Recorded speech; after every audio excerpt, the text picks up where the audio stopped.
What's going on, YouTube family? Welcome back to another Deadside video. In today's video, we're going to talk about the announcement that the developers made explaining the process behind the development of their game. During this announcement, they also showcased a large industrial building that is soon to be added to the game, as well as the helicopter that you'll one day see flying around. All of that coming right up.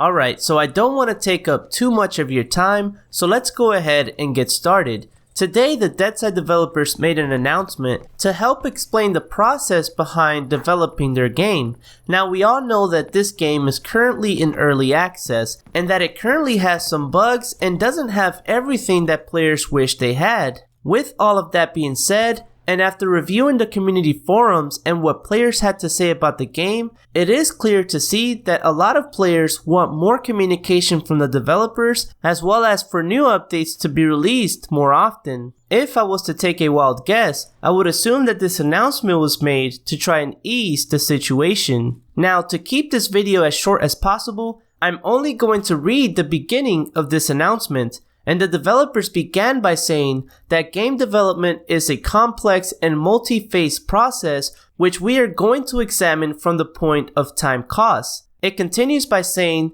that from a player's perspective, it's not always clear why it takes so long to release updates because the work in progress can't be seen. They go on to finish the statement by saying, "We know that waiting is one of the most painful things, especially if you don't have the necessary information about the status of the update." If you guys would like to read the entire statement made by the Deadside developers, please make sure to look down in the description box where I left you a link to follow. As you saw on the thumbnail of this video, you got to see the first look at the helicopter that you'll soon see flying around in the sky. They also mentioned that this helicopter is going to be at the crash sites once that is implemented into the game. This announcement also showcases the doors that are going to be guarding the underground bunkers, as well as a large industrial building, several new trailer carts, and several industrial equipment. For those of you that like to know what kind of firearms are coming in the future, you can expect a Beretta M99,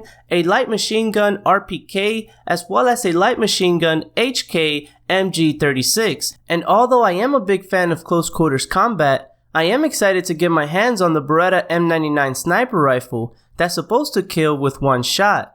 If you guys read the title, you will also see that I mentioned REG, which is a topic that has been talked about ever since the game came out. A lot of players have shown frustration, a lot of players have left the game, and a lot of people said that they will not return unless this issue was resolved. Well, there is exciting news when it comes to the REG, as it is currently under testing in the test server where players are able to test out the different fixes that might resolve this issue. Alright guys, so that's going to be it for this video. If you found this information helpful, please make sure to smack the thumbs up button so that we can continue to grow our YouTube community. Also, consider subscribing as I do track the full development for Deadside and I also stream the game. Without further ado, I appreciate you watching and I'll see you on the next video.